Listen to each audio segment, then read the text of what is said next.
Testing. 1, 2. Testing. Robot, what are you doing? I am just testing my audio relays. I do not wish to blow my big scenes by having embarrassing technical difficulties. Yes, well, you're a little too late for that. You see, we're already on. What? Yes, we're already on. Look. When a little red light on the camera comes on, that means we're on. The show's already started. You are kidding. No, I'm not. Look, right there. See that? And I thought intergalactic travel was tough. Stay tuned, folks.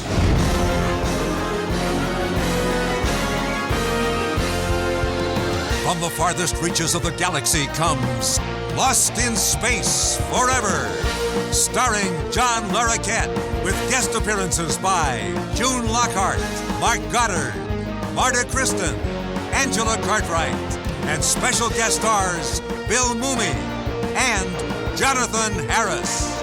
Plus, outtakes, bloopers, scenes from the Lost in Space movie, and some special surprises. Not to mention me, the Lost in Space robot.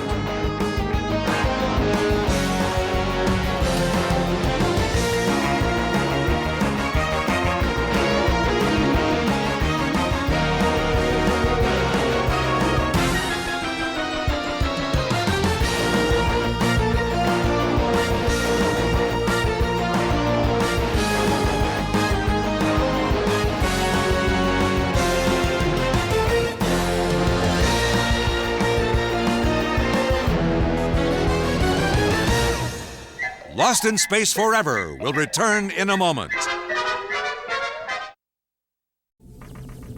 Incredible, isn't it? It's been over 30 years since Lost in Space first appeared on television screens across America.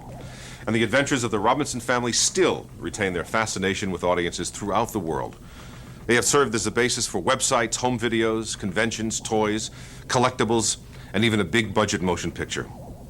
But what is it about Lost in Space that has inspired a galaxy of fans? Well, sit back, relax, and take a trip aboard the Jupiter 2 as we find out.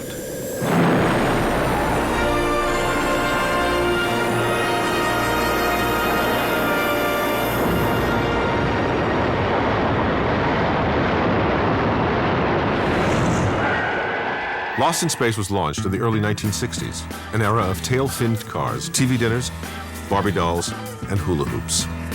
There were the futuristic marvels of the New York World's Fair, and the world was on the verge of a cultural revolution thanks to the invasion of a British musical group called the Beatles.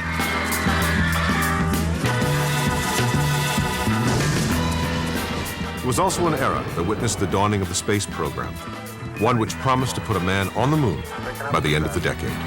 We choose to go to the moon in this decade and do the other thing. Not because they are easy, but because they are hard. The space program excited a whole new generation, one that believed anything was possible. Young people could now imagine themselves growing up in a world where traveling to other planets would be as commonplace as a trip to the corner store. Enter Irwin Allen, an Academy Award-winning filmmaker and veteran television producer who delighted in taking audiences to prehistoric worlds. Up in the air, courtesy of a hot air balloon. Escape disaster by a hair's breadth. And under the sea, aboard an atomic-powered submarine called the Seaview. You are there when the entire sky catches on fire. You are there when the frogmen battle a mammoth squid. After successfully bringing Voyage to the Bottom of the Sea to television in 1964, Irwin Allen saw the potential for a prime-time space adventure series, one that would catapult audiences into the future and beyond their wildest imaginations. In 1965, Allen produced this rarely seen pilot. Ladies and gentlemen, today the first of what may be as many as 10 million families per year is setting out on its epic voyage into man's newest frontier for colonization, deep space. Heading the expedition will be Dr. John Robinson, professor of astrophysics at the University of Stellar Dynamics. With him will be his wife, Dr. Maureen Robinson, the distinguished biochemist of the New Mexico College of Space Medicine. Their daughter, Judith, age 19, who has rather heroically postponed all hopes for a career in the musical comedy field. 6 minutes, 40 seconds, and holding. Their son, Will, who recently was graduated from the Camdo Canyon School of Science at the age of 9. with the highest average in the school's history, and their daughter Penny, age 11. Their assistant, Dr. Donald West. Electromagnetic miracles now come into play. This cosmic glow, induced by the genius of advanced technology, will freeze the Robinson family into a state of suspended animation, enabling them to make a lifetime flight while aging but a second in the time of man. 5, 4, 3, 2, 1, 0. Blast off!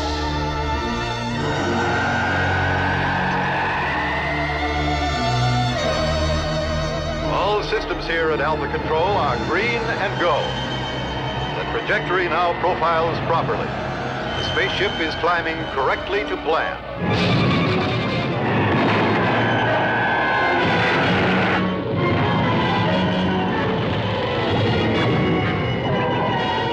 Unless fire extinguishing apparatus functions properly and control regeneration occurs immediately, all hope is now gone.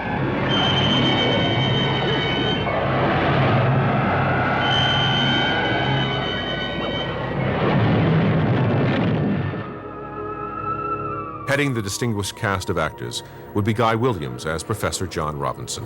Look at this thing. But the day after tomorrow, the temperature will drop 150 below zero.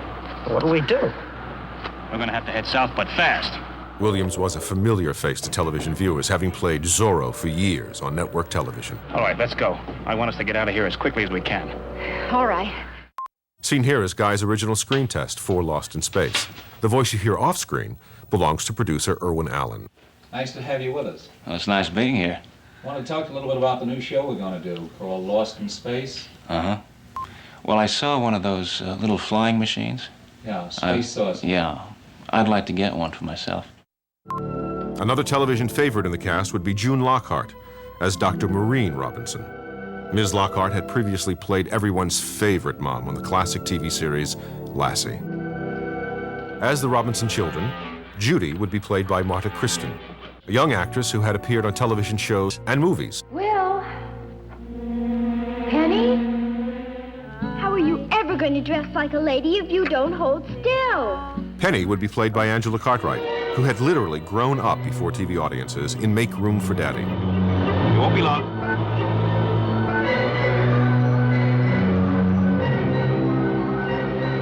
As young Will Robinson, Irwin Allen cast Billy Mooney, one of the busiest and most versatile child actors of the decade. It's a city. There are no cities out here for crying out loud. Then what is it? Some sort of geological accident. How do I know? Ask Don. My field's electronics. Well, pardon me. Rounding out the cast was Mark Goddard as the Robinsons' pilot, Major Donald West. Those big boulders didn't do the power unit any good. How long to fix? A couple hours anyway. Although filmed in black and white, the pilot for Lost in Space was the most expensive ever produced up to that time. It pitted the Robinson family against earthquakes, floods,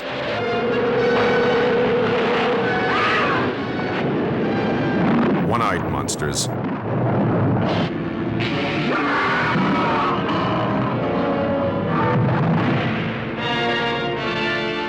and other eerie aliens. Fortunately, the CBS network bought the series. They loved the program's potential for lots of futuristic action-adventure with a broad family appeal.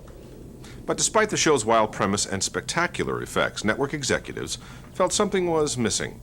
Something that Irwin Allen would soon remedy, with an ever-present villain in the form of the nefarious Dr. Zachary Smith. And a cybernetic companion named Robot B9.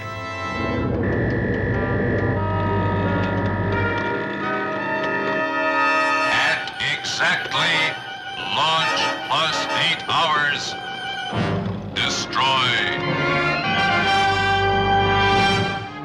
Stay tuned for more of Lost in Space Forever.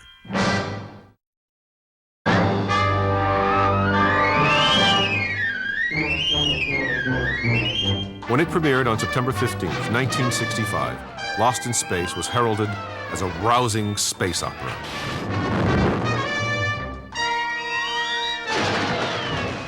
Lost in Space was an unqualified hit, and due in no small part to the antics of everyone's favorite villain, Dr. Smith, played by Jonathan Harris.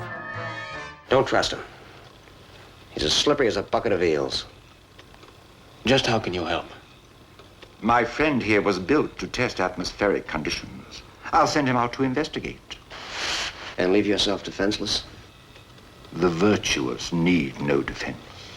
You need a catalyst in a show to start things rolling, to have people fight against pro and con. I was the con. Are you native to this speck of dust? Oh, no, not me. You have the wrong party. If it's natives you're after, there's a whole tribe of them right down there in the valley. The natives here are called Robinsons. I am, how you say, well known for my comedic villainy aspects of my acting nature, which I do enjoy. It's great fun. And I said, well, willy-nilly, I'll be out of the show in five shots anyway. I'm going to try sneaking in my old bits and see what happens. 1, 2, 3, 4. 1, 2, 3, 4. Put a bit more snap in there, William. Good. Excuse me, Mr. Larroquette, but you are forgetting someone. Hello, Robot. I was just telling everyone about Dr. Smith. Yes, I know, but I think your viewers would rather hear about the other components in Lost in Space's success. Other components? Yes, like me, for instance. The robot on Lost in Space was the Robinson family's mechanical man Friday, capable of everything from soil sampling to lifting heavy objects and fending off enemies. The robot was, at times, just as human as his flesh and blood co-stars. There's no place like home. No one requires my services anymore. An astute observation. You, sir, have reached the end of the line. The joyride is over. I had planned to redesign you possibly into a pleasure vehicle, but I think you would be substandard even as that. What is my course of action? A quick departure seems a very good choice. Are you sure there is no other solution? None whatsoever. Goodbye. Of course, the robot's human qualities came naturally thanks to the man inside him, actor Bob May. I was a little too big for it, but I squeezed in knowing that there's thousands of actors wanting a job like this, and I spent 3 years in the bucket. I'm very happy about it. Bob utilized years of stage training to give the robot a very unique personality.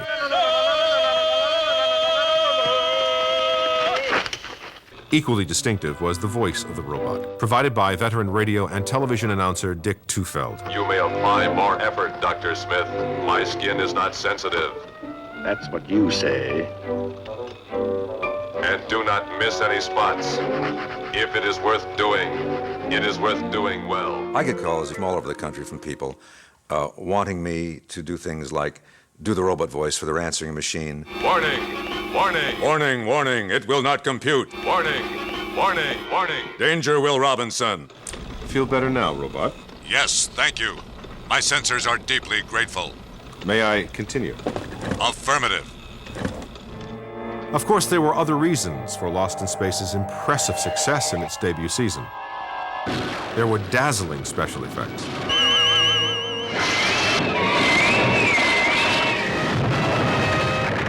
An impressive array of guest stars. Halt!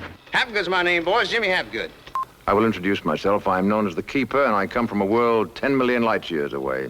I am called Quano. I am 12 years old. Fierce-looking alien monsters.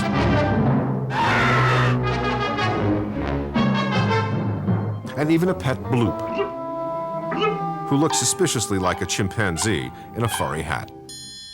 Oh, he's darling. May I have him? I'm gonna call you Debbie. It wasn't one of those cuddly little monkeys, you know? And I love animals. He was just really kind of, I think it was the hat he had to wear. He had to wear a blue hat. And it was stiff, and he had the big ears that, you know, were attached to it. No monkey likes to wear a hat. The theme music for Lost in Space was composed and conducted by the incomparable John Williams, known then as Johnny Williams. Mr. Williams went on to provide the scores for dozens of blockbuster motion pictures like Jaws, Star Wars, and Raiders of the Lost Ark.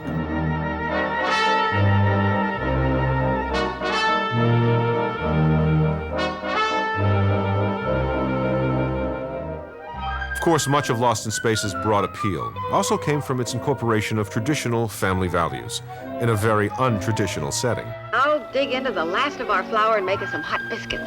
John Robinson was the leader of the expedition and protector of his family. Unidentified object in front of you. Worried about Dr. Smith? Are you sure he'll be all right, sir? Oh, he's probably fast asleep right now. Which is where you should be. A pacifist by nature, he could always hold his own in a fair fight. Mom Maureen was adept at everything from working high-tech appliances to packing a pretty mean space pistol.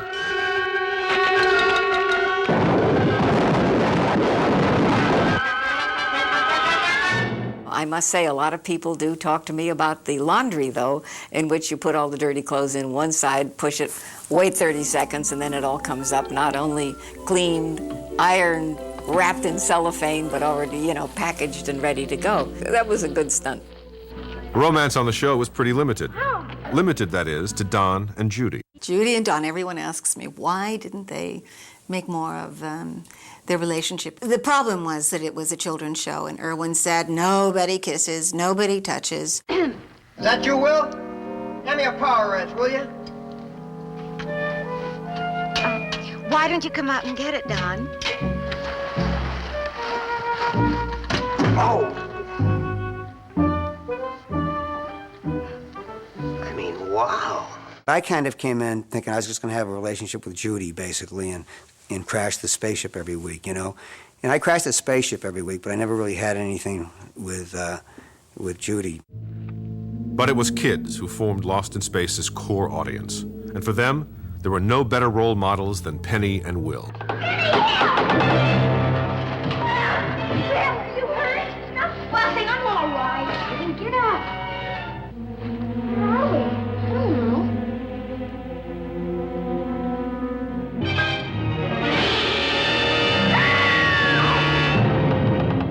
Will Robinson is a character I'm happy to be associated with because he was smart, he was brave, he was this formidable guy who was, taking care of business.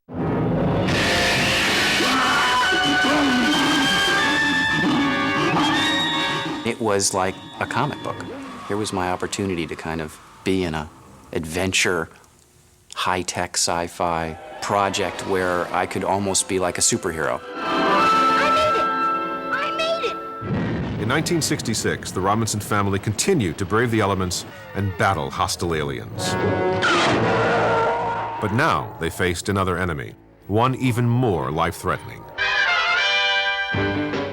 Batman had slid down the Batpole and onto television screens earlier that year, and was on right opposite Lost in Space.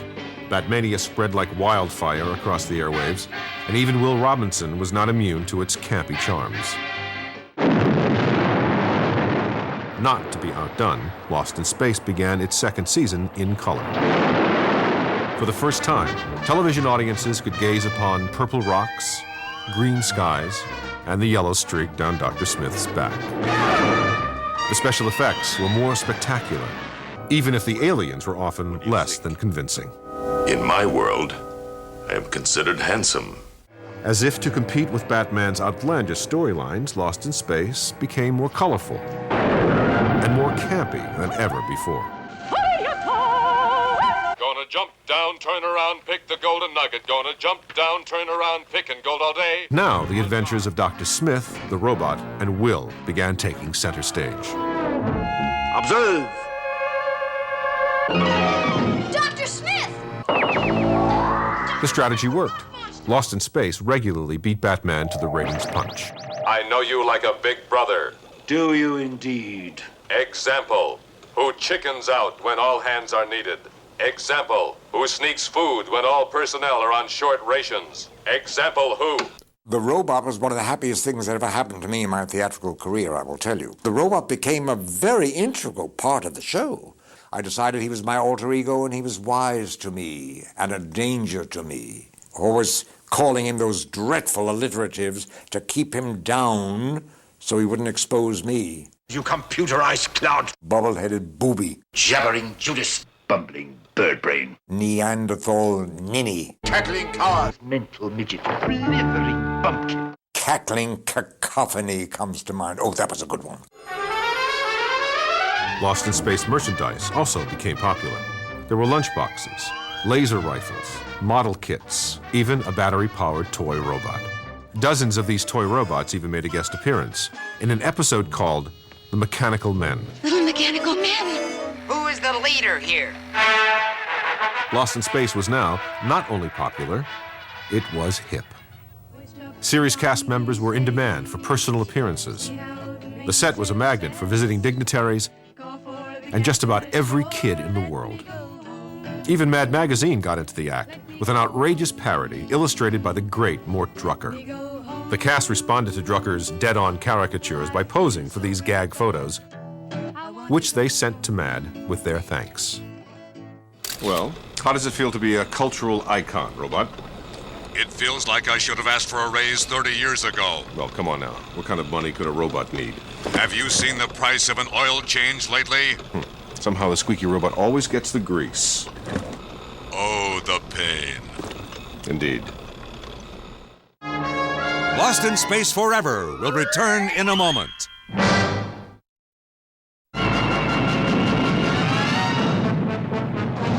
Check the temperature. It must be at least 115 by now. Cool it, quickly.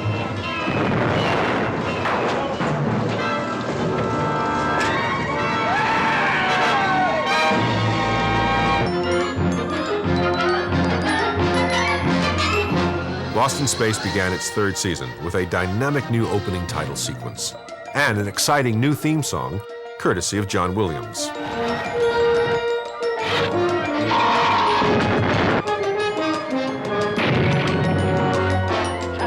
As if in response to the show's many fans and critics, producer Irwin Allen ordered the show to have an all-new look and a whole new style.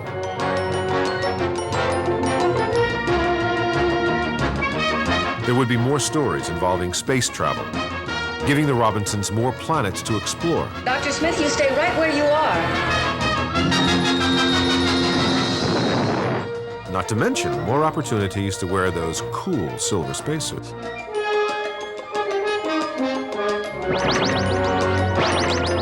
There would also be more emphasis on the family as a whole, something the cast members were very much in favor of. Oh, good. Come on, kids, you're just in time. I've got some cookies and milk here for you. In the first episode of the season, the Robinsons found themselves stranded aboard a prison ship.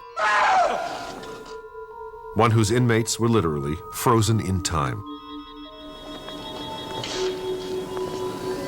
What possible harm could there be in a man who plays cat's cradle? By the way, you might recognize the robot prison guard.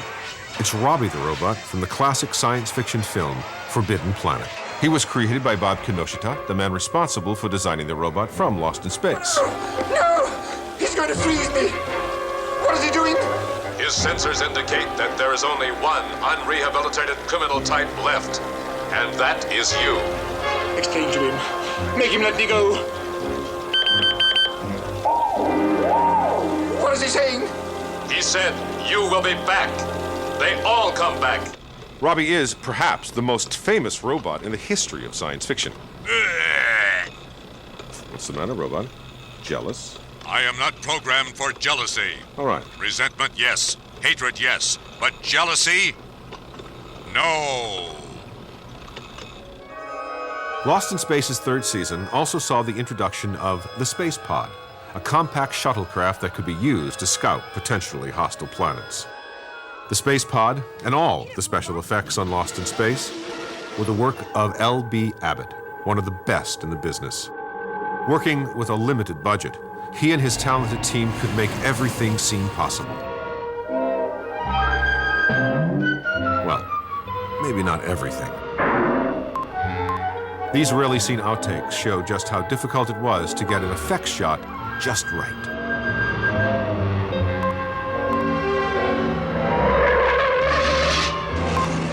That's it. Easy does it. Oops. The Jupiter 2 also had more to do in the series' third season. It was often seen landing, and taking off, and landing again.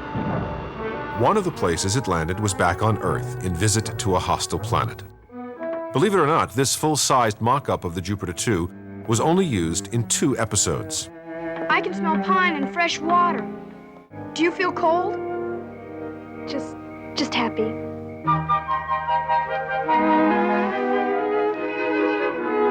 Earth, sweet Earth, how lovely. I don't know. I've seen pictures of people using them, but I don't know if this will work. This was a big moment for Lost in Space fans. Hello? Hello, this is Maureen Robinson from the Jupiter 2. Do you read me? At last, the Robinsons had finally made it back to Earth. You ever see one of those? Unfortunately, it was Earth in 1947. Don't come no closer or I'll shoot.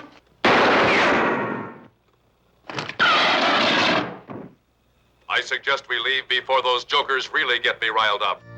1967 was the age of Aquarius, and Lost in Space followed suit. The cast was given stylish new uniforms with the help of costume designer Paul Zastrupnievich. And the series writers let their imaginations run wild, penning episodes that were more space-adelic than ever before. You dig that sound, Will? No, not exactly. The Robinsons encountered space hippies in The Promised Planet. Even Dr. Smith and Penny donned love beads and got in the groove. I'm way out, man.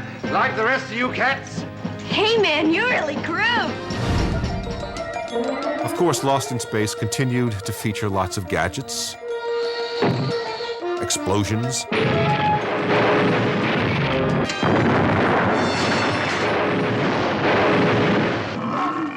nail-biting suspense, Will you save me? This way. and monsters.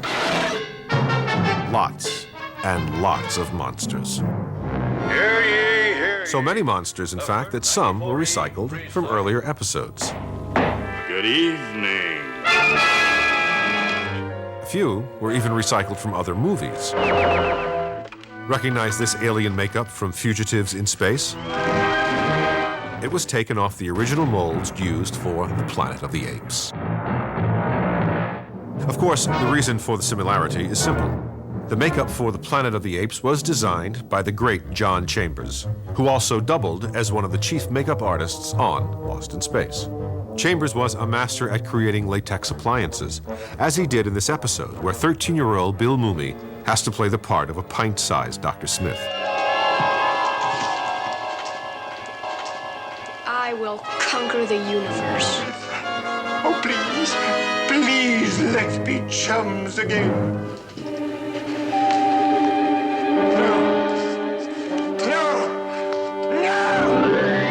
Of course, not all of the alien designs were so sophisticated. Some were downright silly. Perhaps none so much as the ones featured in the most infamous Lost in Space episode ever filmed. The Great Vegetable. Vegetable. The Great Vegetable Rebellion. The Great Vegetable Rebellion. I witnessed your crime. A life for a life. Named by TV Guide as one of the 100 most memorable television episodes of all time, The Great Vegetable Rebellion stands as the most bizarre of the entire series. I hate the Great Vegetable Rebellion, you know, with the talking carrot, Tybo, the talking carrot. We had to stand and talk to this vegetable for like 6 days. I must have my voice, Jack. Such a healthy-looking stalk of celery. That was written by Peter Packer, and I remember he came to my dressing room with a script behind his back. And I said, give me the script. He says, you're gonna hate it. Will you kindly tell this creature to stop nibbling at me? It jars me to my very roots. Willoughby, you're gonna have to stop nibbling on Dr. Smith. I said, are we gonna do it? He said, I don't have another idea in my head. Moisture! Moisture! I need moisture! It's hard to, talk to a carrot if you've never talked to a carrot. If you watch the shows carefully, a lot of times you'll see me kind of just break up. Seen one tree, you've seen them all. Guy and I and Mark and Angela were doing a scene, and Guy was hacking at plants, and every time he hacked at a plant, the script supervisor would go, "Oh!" And we started giggling because of our lack of discipline. For punishment, Irwin wrote Guy and me out of the next 2 episodes at full salary. Of course, not all of Lost in Space's 3rd season episodes were silly. One of the very best was this one, The Antimatter Man, featuring Guy Williams and Mark Goddard in challenging dual roles. Yes, we are alike, aren't we? Who are you? I'm Professor John Robinson. Everyone knows that.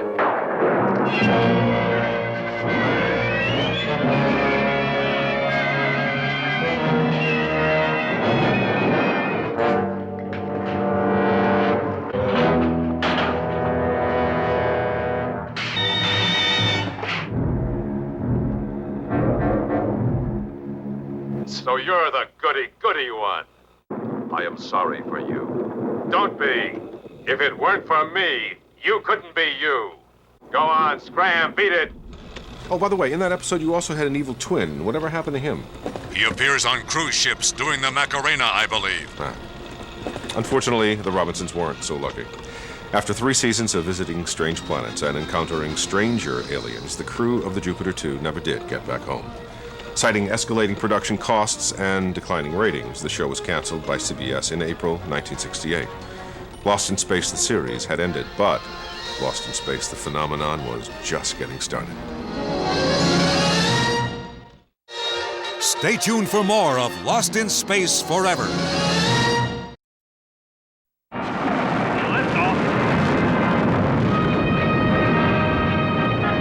In 1973, Lost in Space returned to television in the form of an animated cartoon. The Space Shuttle Jupiter 2 is under command of Craig Robinson.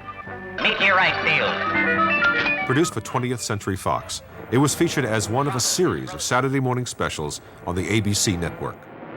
But although Jonathan Harris reprised his role as the cunning Dr. Smith, I protest this outrage, Commander. I wish to bring charges against this clanking clot.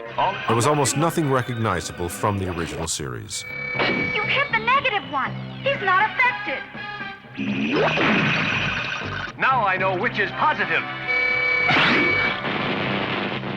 It had no point. The characters were awful. The writing was dreadful. And that was the end of that. Needless to say, nothing became of it. Since 1968, each of the original Lost in Space cast members were living their separate lives and enjoying separate careers. June Lockhart continued to appear in television shows like General Hospital. Marta Kristen and Mark Goddard each appeared in numerous stage and television productions. Bill Mumy continued acting in movies and television, and also became a successful musician. As one half of the musical duo called Barnes and Barnes, he wrote and performed the cult classic Fish Heads. Fish heads, fish heads, roly, roly, fish heads, fish heads, fish heads, eat them up, yum. Angela Cartwright opened a boutique and pursued her love of photography. Guy Williams, still revered as Zorro in Latin America, retired to Argentina. And Jonathan Harris made guest appearances on classic television series like Irwin Allen's Land of the Giants. By now, Lost in Space was seen all over the world, but only in reruns. And unfortunately, the episodes were often heavily cut, a program to run at odd times of the day. Toy licensing and merchandising had stopped, and the robot here was put into dead storage. You are forgetting my numerous guest appearances, my charitable works. The fact that Irwin had plans to give me my own sitcom, Rodney the Robot, a cross between Three's Company and My Mother the Car. Right, well, in any event, Lost in Space was becoming a fading memory, and science fiction on television had become pretty much a thing of the past. That is, until Star Wars. Produced and directed by George Lucas and released by 20th Century Fox in 1977, Star Wars created a science fiction explosion. Almost overnight, Hollywood producers began developing all new versions of classic science fantasy ideas. Even Star Trek, often considered Lost in Space's chief rival, enjoyed new popularity courtesy of a series of big-budget feature films. A big screen version of Lost in Space now seemed inevitable, and fans began writing petitions and sending storylines to Irwin Allen. Unfortunately, most studio executives didn't see the potential, and wherever he went with the idea, Irwin Allen was turned down. In 1983, the television game show Family Feud reunited original Lost in Space cast members and pitted them against the cast of Batman. Lost in Space won. In 1991, Bill Mumy made a guest appearance on a dating show called Studs. Well, I've been lost in space for 28 years. I still haven't had a date. And even the robot got into the act as a cybernetic sidekick. Wade says Wade. Ladies? Wade! There you go! By the 1990s, fan clubs, websites, and books were popping up around the world, especially in Australia, where Lost in Space enjoyed an unprecedented 20-year run in prime time. Ladies and gentlemen, presenting for the first time in Australia and after 30 years of being lost in space, would you please welcome the one and certainly the only Dr. Zachary Smith. Never fear, Smith is here. There was even a 25th anniversary convention in Boston, where the cast was greeted by more than 30,000 fans. Thank you so much for coming to see us. By the middle of the decade, just about everyone associated with Lost in Space was in big demand for autograph signings and personal appearances. There was also an all-new Lost in Space comic book, written and supervised by Bill Mumy. But with the untimely deaths of Guy Williams in 1989 and Irwin Allen in 1991, many fans began to lose hope that their dream of a big-budget Lost in Space movie would ever become a reality. And even though the original series remained popular, it was beginning to look like the Robinson family would never find their way back home. In 1996, after years of anticipation, New Line Cinema, along with Prelude Pictures and Space Productions, announced plans to bring Lost in Space to the big screen.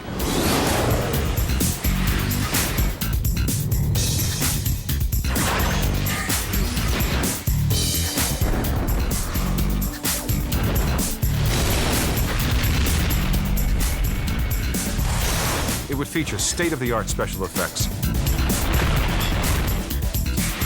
Destroy Robinson family, and include an all-star cast. William Hurt as Professor John Robinson. He is betting everything, risking everything, to save his family. And not just save his family, but by that to save the extended family of man. Mimi Rogers as Maureen. Well, they're not a normal family because they're all geniuses, let's face it. And they are going on a rather extraordinary mission together. Hedda Graham as Judy. Lacey Chabert and Jack Johnson as Penny and Will. Matt LeBlanc as Major Don West. Their whole life is going, and West is just extracted from his. And Gary Oldman as Dr. Zachary Smith. I'm a saboteur. I shouldn't be there. And I get double-crossed. 4467. And action!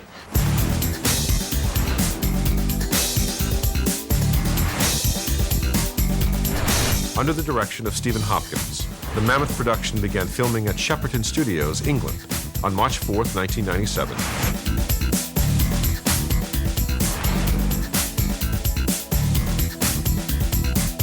And wrapped 6 months later. Farewell, my platinum-plated pal. More with Dr. Smith, Will, and the Robot when Lost in Space Forever returns. Somewhere on the other side of the universe, billions of miles from Earth, one family, one pilot, and one stowaway are searching for the only thing that really matters in space. The way home. Dad, where are we? The premiere of the film, Lost in Space, was one of the most eagerly anticipated in motion picture history. And it was accompanied by a marketing blitz unlike anything seen before.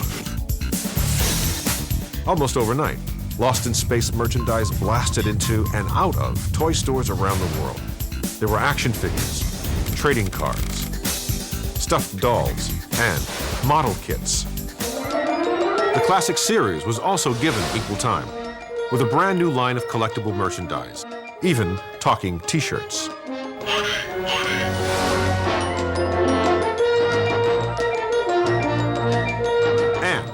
Return to Earth convention in Los Angeles that reunited original cast members, Smith is here.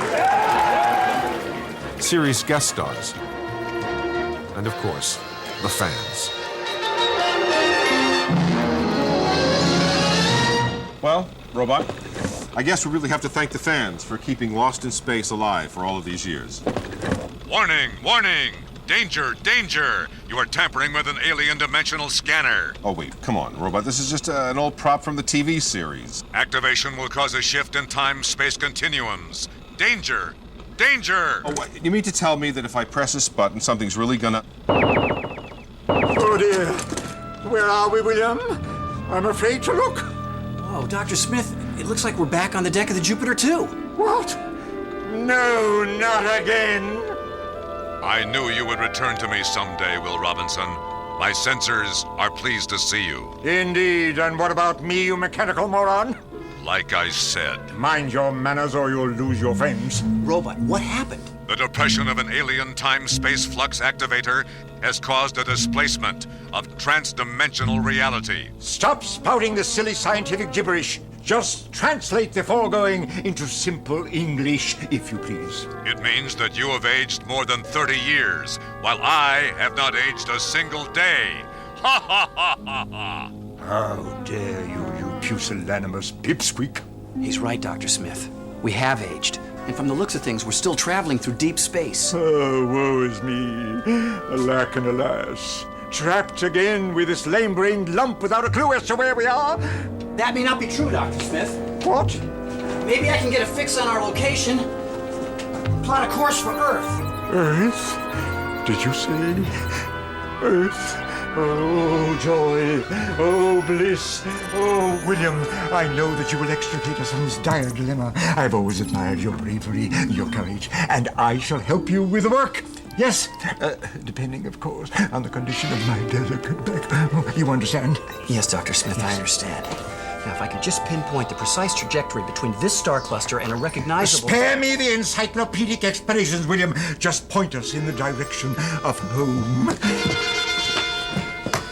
Hang on, Dr. Smith. We're getting out of here.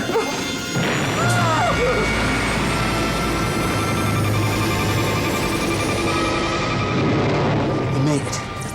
We made it. You can open your eyes now, Dr. Smith. Well done, William. Bravo. As for you, you Neanderthal ninny, prepare my belongings. Bad form to keep the welcoming committee waiting, you know. They will have to wait a long time, Dr. Smith. What was that? My sensors indicate that the shifting of probable realities has caused a permanent malfunction in the hyperdrive navigation system.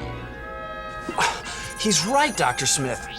We must be millions of light years from our galaxy by now. Do you know what that means, Dr. Smith? Don't even say it, you blundering bucket of bolts. This is all your fault. We are now lost in space forever. Oh, the pain. The pain.